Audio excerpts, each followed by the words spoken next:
अरब के देशों में किसी भी शहर के बारे में सोचते समय सबसे पहले एक नाम आता है, दुबई। ये वो शहर है जिसे गगनचुंबी इमारतों और लेविश लाइफस्टाइल के लिए जाना जाता है। दुबई को देखने और घूमने के शौकीनों की पूरी दुनिया में कमी नहीं है। बीच रेत में बसे इस शहर में दुनिया की सबसे ऊंची इमारत बुर्ज खलीफा है। दूसरी चमचमाती बिल्डिंग्स हैं, अच्छी सड़कें हैं और बेहद खूबसूरत क्लब और समुद्र के किनारे मौजूद बीचेस हैं। ये सब दुबई को खास बनाते हैं। भारत ही नहीं, दुनिया के तमाम लोग न केवल दुबई घूमने जाते हैं बल्कि नौकरी करने जाने वालों की भीड़ भी दुबई में लगी रहती है। यहाँ तक कि यूरोप और अमेरिका की कई बड़ी कंपनियों ने यहाँ पर अपना ऑफिस खोल रखा है। लेकिन जो दुबई आज आपको दिख रहा है वो आज से करीब 100 साल पहले तक ऐसा बिल्कुल भी नहीं था। सिर्फ 100 साल पहले तक ये शहर मिट्टी के बने घरों में रहने वाले लोगों का शहर था। लेकिन एक और बात आपको जाननी होगी कि आज से हजारों साल पहले भी एक ऐसा दौर था, सिंधु घाटी सभ्यता के समय, जब ये शहर एक ट्रेड सेंटर हुआ करता था। लेकिन फिर ये शहर बर्बाद हो गया और बस एक छोटा सा पोर्ट भर बना रह गया, जो कि बस मोतियों और मछलियों के व्यापार के लिए जाना जाता था। इतने वीरान शहर को देखकर किसी ने भी नहीं सोचा होगा कि एक दिन ये शहर दुनिया के सबसे अमीर शहर के रूप में जाना जाएगा। तो क्या है आखिर दुबई का इतिहास? कैसे 100 साल के अंदर मोतियों और मछलियां पकड़ने वाला एक गांव दुनिया का सबसे अमीर शहर बन गया, जहां आज सब जाना चाहते हैं? कौन थे वो लोग जिन्होंने दुबई को इस हद तक अमीर बनाया? ये सब जानेंगे आज इस वीडियो में, तो वीडियो को अंत तक जरूर देखिएगा, क्योंकि अपना इतिहास नहीं जानोगे तो खुद को कैसे पहचानोगे। जो दुबई आज हम देखते हैं वो आज से कुछ 100 साल पहले तक एक वीरान टापू था। इतिहास में पीछे जाएं तो पता चलता है कि जिस दौर में हमारे देश के नॉर्थ वेस्टर्न हिस्से में सिंधु घाटी सभ्यता विकसित हो रही थी, उस दौर में ये जगह मेसोपोटामिया और सिंधु घाटी सभ्यता के ट्रेड रूट के बीच में थी। ये क्षेत्र सुमेरियन सभ्यता के लोगों के लिए मगान के रूप में जाना जाता था। माना जाता है कि तब सुमेरियन सभ्यता के लोग यहाँ से तांबे और कांसे का इंपोर्ट करते थे।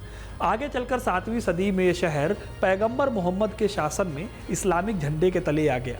उससे पहले तक दुबई के लोग बजीर नाम के देवता की पूजा करते थे, लेकिन तब भी ये जगह वीरान टापू थी जहां बेहद कम लोग रहते थे।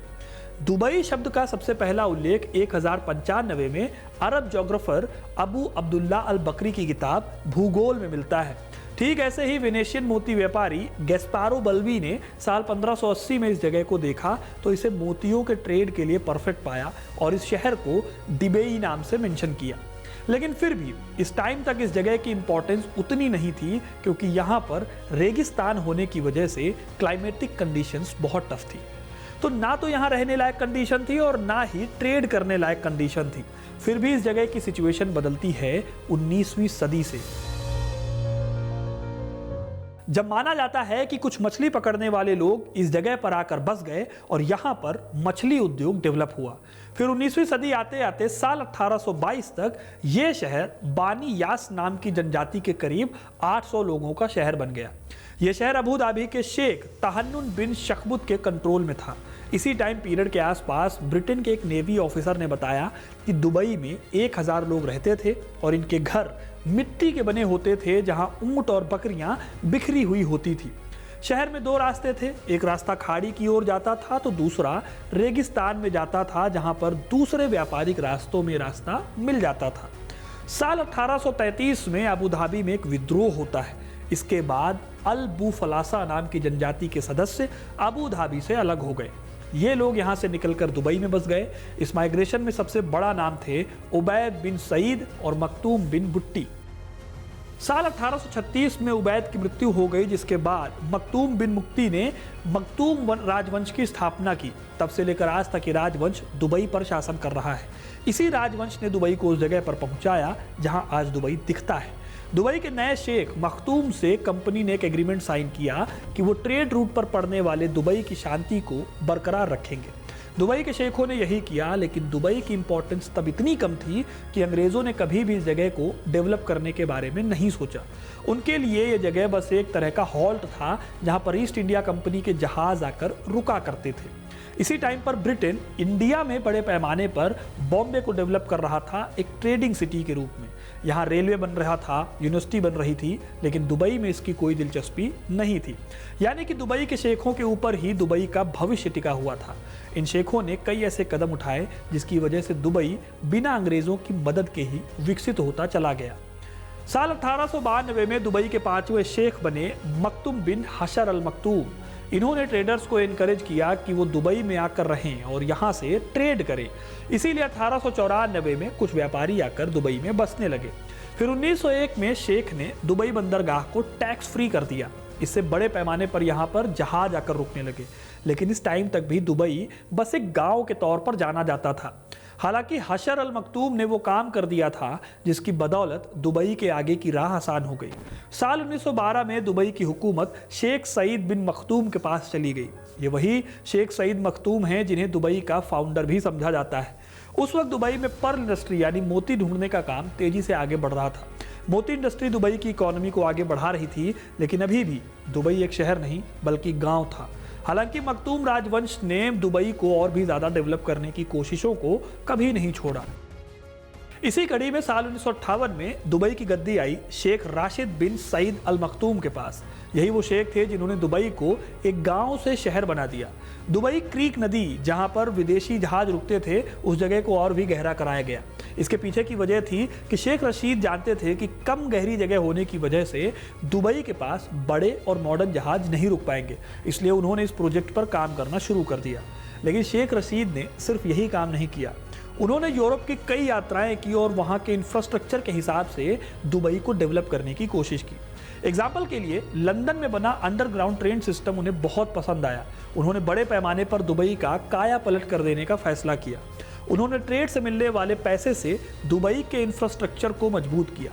बिजली की व्यवस्था से लेकर फोन, टेलीफोन फैसिलिटी और प्राइवेट कंपनीज के साथ मिलकर बंदरगाहों को डेवलप करना शुरू कर दिया। उन्होंने एक हवाई अड्डा भी बनाया जिससे कि लोगों को आने जाने में परेशानी ना हो। कहते हैं कि उन्होंने इतने पैसे इस प्रोजेक्ट पर लगा दिए कि वो दुबई की सालाना आमदनी से भी ज़्यादा पैसे थे। इसके लिए उन्होंने बड़े पैमाने पर कर्जा भी लिया। ये बहुत रिस्की प्रोजेक्ट था, लेकिन शेख रशीद को अपने काम पर भरोसा था और आखिर में इस भरोसे की जीत भी हुई। नदी के गहरा करने से अब बड़े बड़े जहाज दुबई के मार्केट में आकर रुकने लगे। इससे दुबई में गोल्ड मार्केट में भारी उछाल आया, क्योंकि यहाँ पर सोना सस्ता मिला करता था। यूरोप में दुबई की चर्चा होने लगी, एक ऐसा शहर जो रेत पर बसा है लेकिन फैसिलिटीज के मामले में यूरोप के कई शहरों को टक्कर देता है। इस तरह दुबई लगातार अपनी कामयाबी की सीढ़ियां चढ़ रहा था और इसके बाद दुबई को छलांग लगाने का मौका मिला साल 1964 में। ये वो साल था जब दुबई की किस्मत बदल गई। इस साल दुबई में खोज हुई तेल की। वैसे तेल की खोज अचानक नहीं हुई थी, बल्कि 1930 के दशक से ही यहाँ पर यह खोज चल रही थी। हालांकि दुबई में बाकी अरब देशों जितना तेल नहीं था, यानी कि दुबई में तेल से इकोनॉमी लंबे टाइम तक नहीं चलाई जा सकती थी। इस बात को शेख रशीद ने बहुत अच्छे से समझा, इसीलिए उन्होंने तेल मिलने की खबर पर कहा था, मेरे पास एक अच्छी खबर है और एक बुरी खबर है। अच्छी खबर यह है कि दुबई में ऑयल डिस्कवर हुआ है और बुरी खबर यह है कि यह तेल बहुत कम है। शेख रशीद को समझ आया कि दुबई की इकोनॉमी सिर्फ ऑयल पर डिपेंडेंट नहीं रह सकती, इसीलिए उन्होंने तेल से मिले पैसों का इस्तेमाल करना शुरू किया दुबई के दूसरे कामों के लिए, दुबई के कमाई के दूसरे सोर्स पैदा करने के लिए। रशीद ने दुनिया भर से बड़े बड़े इंजीनियर, आर्किटेक्ट्स को बुलवाया और एक मॉडर्न दुबई को डेवलप करना शुरू किया। वो दुबई को एक ऐसे शहर के रूप में बसाना चाहते थे जिसे देखकर लोग कहें कि उससे ज़्यादा आलीशान और शानदार शहर दुनिया में कोई हो नहीं सकता। इस दौर में ऊंची बिल्डिंग्स बनाना बेहद मुश्किल काम हुआ करता था, इसीलिए दुबई ने कई गगनचुंबी इमारतें बनवाई। 1979 में दुबई में एक ऐसी ही ऊंची बिल्डिंग बनवाई गई। शेख रशीद आगे कुछ और कर पाते उससे पहले ही 1981 में उनकी मृत्यु हो गई। तब से लेकर आज तक दुबई के शेख मोहम्मद बिन रशीद बिन अल मखदूम हैं, जो उन्हीं के बेटे हैं। रशीद बिन अल मखदूम ने अपने पिता के सपने को आगे बढ़ाया और दुबई को मॉडर्न तरीके से डेवलप किया। यह रशीद का दिमाग है कि उन्होंने दुबई में ऊंची बिल्डिंग्स बनवाना शुरू कर दिया। यहाँ उन्होंने पाम जुमेरा आइलैंड, बुर्ज खलीफा और बुर्ज अल अरब जैसे बड़े बड़े प्रोजेक्ट्स बनाए। इन प्रोजेक्ट्स ने दुबई को एक टूरिस्ट सिटी के रूप में बनाने में हेल्प की। टूरिज्म के साथ साथ यहाँ दुबई ने टैक्स में राहत देकर कई बड़े ऑफिसेज भी खुलवाए। यही वजह है कि आज दुबई की पूरी इकोनॉमी का सिर्फ 1% है जो ऑयल पर डिपेंडेंट है। बाकी 99% पैसा टूरिज्म और दुबई में मौजूद बड़े ऑफिसेज से आता है। शेख मोहम्मद बिन रशीद की विजनरी प्लानिंग और उनके पूर्वजों की सूझबूझ की वजह से ही आज दुबई, जो कभी एक गांव भर हुआ करता था, वो दुनिया का सबसे अमीर शहर बना हुआ है। दुबई में आज दुनिया के तकरीबन 1.5 करोड़ लोग नौकरी करते हैं। यही नहीं, दुबई में रहने वाले 80% लोग बाहर से आकर दुबई में सेटल हुए हैं। खुद भारत के भी 30 लाख से भी ज्यादा लोग दुबई में रहते हैं। तो दोस्तों, ये थी सक्सेस स्टोरी दुबई की, कैसे एक शहर मछलियों के शहर से बन जाता है दुनिया का सबसे अमीर शहर। आपको ये कहानी कैसी लगी कमेंट करके जरूर बताइएगा। वीडियो को लाइक और शेयर करना ना भूलें और ऐसी इंटरेस्टिंग कहानियों के लिए, इतिहास से जुड़े रहने के लिए हिस्ट्री कनेक्ट को सब्सक्राइब जरूर करें। धन्यवाद।